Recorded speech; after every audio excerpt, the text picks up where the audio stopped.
राम मंदिर चंदे को लेकर जारी विवाद देश की राजनीति में रोज कोई ना कोई नया मोड़ ला रहा है और अब एक खबर आ रही है मध्य प्रदेश से।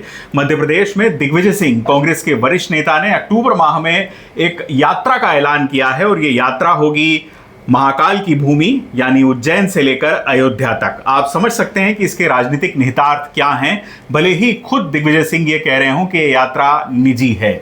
हमारे साथ राहुल संपाल हमारे सहयोगी हैं, कांग्रेस की गतिविधियों पर नजर रखते हैं। राहुल, आप ही बताइए, पहले तो प्रोग्राम क्या है दिग्विजय सिंह का, ये बताइए। देखिए आशुतोष सर, ये जो यात्रा दिग्विजय सिंह निकालने जा रहे हैं, ये पहले इन्होंने 2 अक्टूबर महात्मा गांधी की जो जयंती होती है उस दिन से इसको निकालने का तय किया था। ये घोषणा इन्होंने 2 दिन पूर्व सोशल मीडिया के माध्यम से की थी जब ये मध्य प्रदेश में थे कि मैं आगामी 2 अक्टूबर को एक ऐसी यात्रा पे जाऊंगा। उसके बाद कुछ विचार विमर्श होने के बाद इसका थोड़ा सा समय बदल गया। अब ये 20 अक्टूबर से शुरू होने जा रही है, जो उसके आसपास करीब दशहरा होगा और वो वहाँ से उज्जैन से अपनी यात्रा है जो वो शुरू करेंगे और उज्जैन से अयोध्या तक जाएंगे। इसमें दिग्विजय सिंह ने खास बात ये कही है कि ये पूरी तरीके से जो यात्रा होगी वो गैर राजनीतिक होगी। उसमें अपने कार्यकर्ताओं से उन्होंने साफ कहा है कि इसमें किसी भी तरीके से कांग्रेस का झंडा नहीं होगा और इसमें धर्म ध्वजा जो होगी वो होगी, विभिन्न धर्मों के लोग इसमें शामिल होंगे, वो अपनी ध्वजा के साथ इसमें शामिल होंगे। और अभी इसका रूट का भी उन्होंने खुलासा नहीं किया है, लेकिन जो संभावित जो रूट है, जो पैदल जो मार्ग है, अगर देखें तो उज्जैन से देवास होते हुए शिवपुरी गुना के रास्ते, फिर ये इटावा और कानपुर लखनऊ होते हुए ये अयोध्या तक जाने की तैयारी है, जो एक प्रस्तावित रूट है। हालांकि ये करीब जो 1000 किलोमीटर से ज़्यादा की यात्रा है, तो हो सकता है कि इसे पूरी करने में करीब 200 से दिन भी लग सकते हैं। जी, यानी लंबी यात्रा चलेगी। लेकिन दिग्विजय सिंह भले ये कहते रहे कि यात्रा जो है अराजनीतिक है, लेकिन अगर उनके साथ कार्यकर्ता होंगे तो वो भी इसीलिए जुड़े होंगे क्योंकि वो कांग्रेस के कार्यकर्ता हैं। मैं आपसे समझना चाहूँगा, ज़मीन पर इसका पॉलिटिकल इम्पैक्ट क्या होने की संभावना है और क्या ये यात्रा पूरे तौर पर जो राम मंदिर से ही हम इसको कनेक्ट करके देखें या महाकाल से शुरू कर रहे हैं तो मध्य प्रदेश की जो सियासत है उसका भी पुट इसमें है? देखिए, ये दोनों राज्यों के राजनीतिक घटनाक्रम को कनेक्ट करते हुए ये यात्रा है। हाल ही में जो मध्य प्रदेश में जो सीएम को लेकर के जो अनियमितताओं के मामले सामने आए हैं, उसके अलावा महाकाल मंदिर में भी कई भ्रष्टाचार के मामले दिग्विजय सिंह समय समय पर उजागर करते रहे। तो ये इसलिए उन्होंने उज्जैन का चयन इसलिए किया क्योंकि उज्जैन खुद जहाँ से यात्रा शुरू कर रहे हैं, उज्जैन और मंदिर जो है वो जो अभी सीएम है, वर्तमान सीएम जो है डॉक्टर मोहन यादव, वो वहीं से चुनाव लड़ते हैं। तो वहीं उन्हीं के गढ़ से वो यात्रा शुरू करेंगे और अयोध्या तक लेकर जाएंगे। अयोध्या का मुद्दा चंदा चोरी का सभी के सामने है, तो इसीलिए उन्होंने महाकाल मंदिर से लेकर अयोध्या तक के लिए इस यात्रा का चयन किया है और इस रूट को भी बना रहे हैं। जहाँ तक आपने बात पूछी कि कौन कौन इसमें शामिल होगा, इसके पहले भी दिग्विजय सिंह 2017 में एक नर्मदा परिक्रमा यात्रा कर चुके, वो काफी चर्चित यात्रा थी। उस दौरान भी इन्होंने ये घोषणा की थी कि किसी भी उनकी नर्मदा परिक्रमा के यात्रा के दौरान कोई पार्टी का झंडा बैनर नहीं होगा। उस दरमियान भी कोई झंडा बैनर नहीं था, लेकिन वे बाकायदा उसमें कार्यकर्ता उनसे मिलने आते थे, बड़े बड़े नेता उनके साथ इस यात्रा में शामिल होते थे और वो मध्य प्रदेश के 20 से 25 जिलों से होकर के गुजरी थी, जिसका प्रभाव बाद में जो लोकसभा का माफ कीजिएगा विधानसभा का जो चुनाव हुआ 2018 का, उसमें दिखा और 110 सीटों पे कांग्रेस को अच्छा प्रदर्शन हासिल हुआ और उसके बाद मध्य प्रदेश में कांग्रेस की सरकार भी बनी। तो चूंकि दिग्विजय सिंह के बारे में कहा जाता है कि वो कार्यकर्ताओं को नाम से जानते हैं और उनका कार्यकर्ताओं में के बीच में नाम से भी जानते हैं और इसके अलावा कि वो कार्यकर्ताओं से मिलने जुलने में, बात करने में काफी सहज भी है।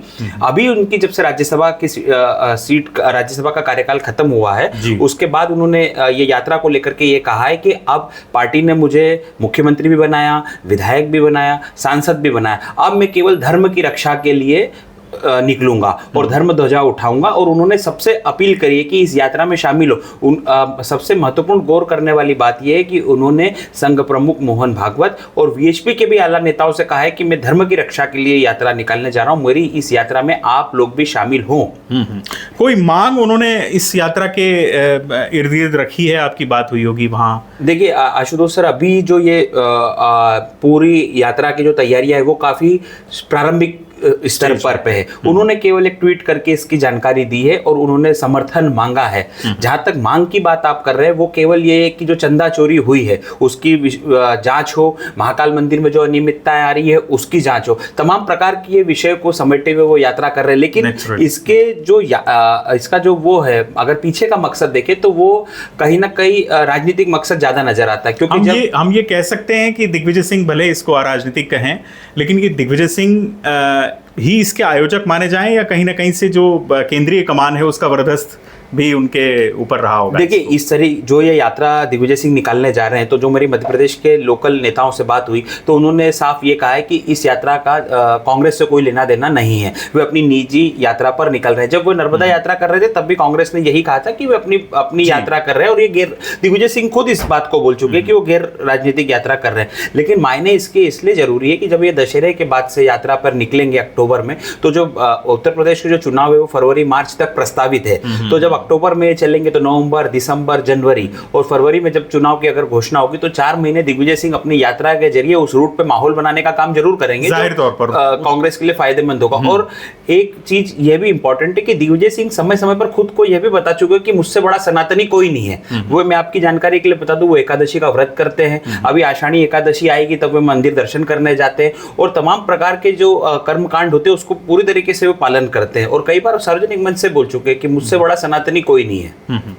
मैं आपसे अंतिम सवाल संक्षेप में आपका जवाब चाहूंगा कि इस पूरे प्रकरण से जाहिर तौर पर जो हिंदुत्व परिवार है वो दबाव में तो है ही इस प्रकरण के सामने आने के बाद।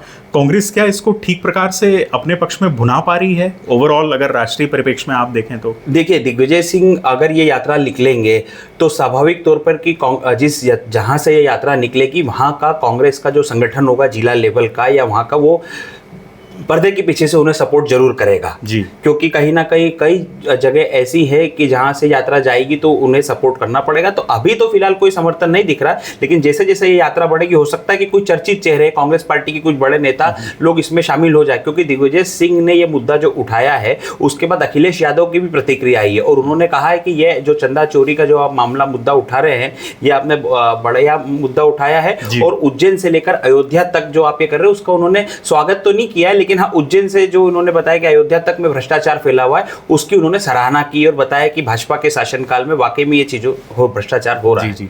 यानी बात बिल्कुल साफ है, राम मंदिर का जो आंदोलन है वो भी एक यात्रा के जरिए शुरू हुआ था और अब अगर दिग्विजय सिंह भी एक यात्रा निकाल रहे हैं तो इसके राजनीतिक निहितार्थ हम आसानी से समझ सकते हैं। फिलहाल शुक्रिया राहुल इस पूरी जानकारी के लिए आपका।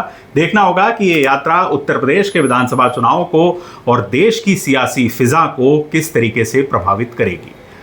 अमर उजाला पर आप बने रहें। इस वीडियो में फिलहाल मेरे साथ इतना ही। इस वीडियो को लाइक करना और हमारे चैनल को सब्सक्राइब करना ना भूलें। नमस्कार।